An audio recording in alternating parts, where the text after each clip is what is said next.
8:30. Hello, everyone. Welcome to Developing Palettes. I'm Aaron Loomis coming to you from the Drew Estate Studio. With me today is Jiunn Liu, Seth Geis, and from the Bastani Studio, John McTavish. How you guys doing? Good. I'm not Good. June Liu. I don't know what that means. That means No, he's either, doing good man. because of that. Hey, I didn't mean it like Racist. that. Racist. Racist. Racist. Racist? Racist. You like including rice in that? Gotta say it with that Mhm. southern drawl. Yeah. All right.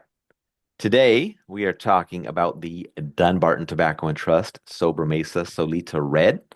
The cigar is kind of Lonsdale-ish, I guess, 6 1/4 by 46. Comes out of the Hoyt Nicaragua factory in Nicaragua. Wrapper is Ecuadorian Habano. Binder is Mexican San Andres Negro, and the filter is from Nicaragua and Pennsylvania.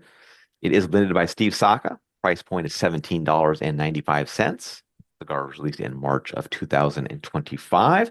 And we picked these cigars up from Corona Cigar Company. So if you are in Florida near one of the locations, be sure to stop in for a cigar and a libation. But if you are not, you can give them a call or go to their website, place an order, and they will ship it to you almost instantly. All right, June, take us through your overall experience like with this cigar. Yeah, I thought that this was first of all, I really like Lonsdales. I don't smoke a lot of them, but I really like Lonsdales in general. But in terms of flavors, I got like a how do I put this? Like in terms of spice, like I usually get like black pepper spice or like a red pepper spice, right? But like this was red pepper spice, but it had a bit more like spice heat to it than I typically would get. Um, which was nice. It was like it's more like a fresh, pungent spice, I guess you could say. Also I got some cedar out of this, and I'm gonna sound like Charlie because like, I also got some cafe au lait out of this. Seth, what do you think about that? Hmm? Seth? I appreciate it. Okay, Are all you right. are you are you all done? Are you all done? And Or then also, oh no, okay. not done yet. Please be Okay. quiet. Go back to be quiet. And then I got some shelled mixed nuts, right? Why is it important to call out that it is shelled mixed nuts? Because Why is it important, Jim? when you have mixed nuts, if it's deshelled versus shelled, shelled will give you more of, more of like tannins with the nuts, right? Whereas if it's deshelled, you get more of the raw nuts in your mouth. Okay? You totally All prefer right. that though, right? I mean, Yeah. Uh, retrohaling was also great because it gives you that more of that pungent kind of nostril clearing spice, which I liked. Strength medium full, body medium. Strength was medium full throughout the whole time, which kind of goes with, I guess, because I think Steve said he tried to make basically like a stronger version mhm. of the Silver Mesa. So my palate agreed with that. I enjoyed it. It's not something that I want to smoke on a regular, but if I want something that's like bolder, spicier, this will be really fitting. All right, Seth, what were your thoughts? Yeah, listen, I mean the cigar started out with some warm baking spices, bits of cinnamon pepper, there was rich earth, barnyard sweet tobacco qualities. It got some leather and wood, medium full strength and body. Um, some coffee bean began to show in the second third, still delivering that just really balanced, but rich and sweet and spicy. It was just a good flavor profile. Coffee, dark cocoa in the end, still medium full, long finish tobacco and leather, really good burn and draw. Really nice smoking experience. John?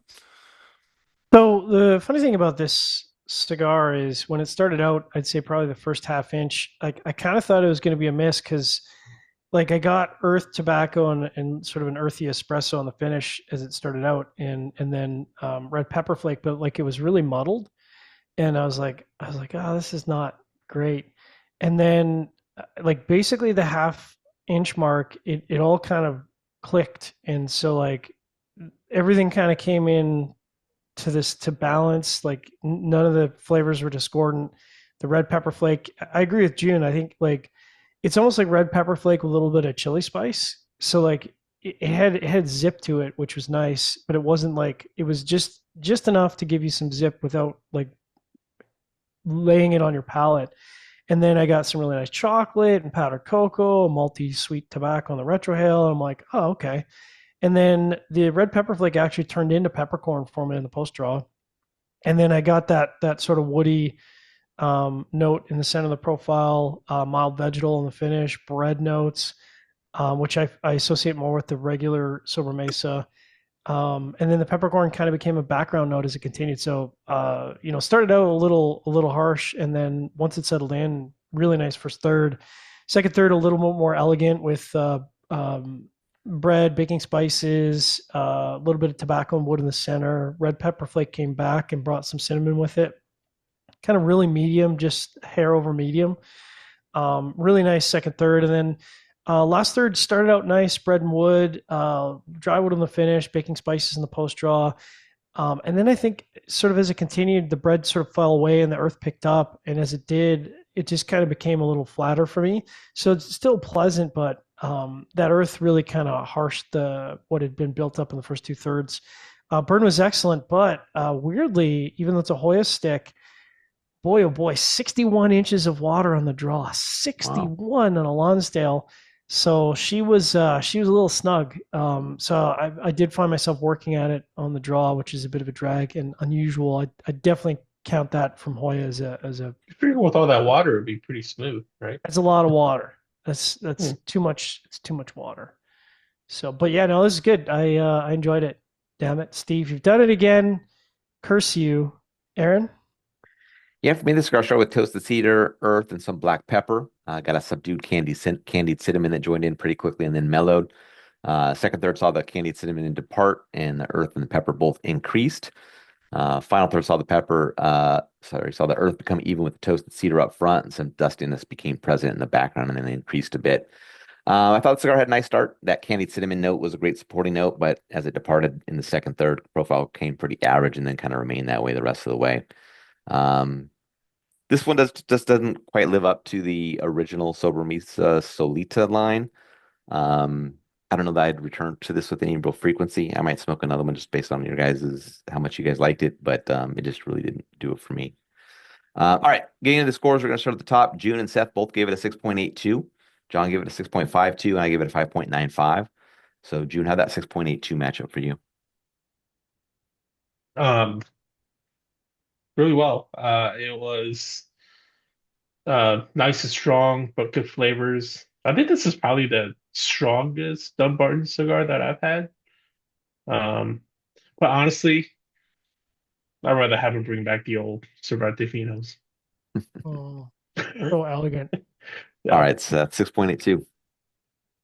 No, listen, I really enjoyed it. I really liked the Vitola offering. I liked the extra oomph that came with the cigar. It made me think of the Todos los Dias Muy Fuerte when he did those. It just was it was a fun stick. At the same time, I really just kind of enjoy smoking it in a kind of a smaller but thicker Vitola as well. But yeah, I like the blend. I thought he did a good job with it.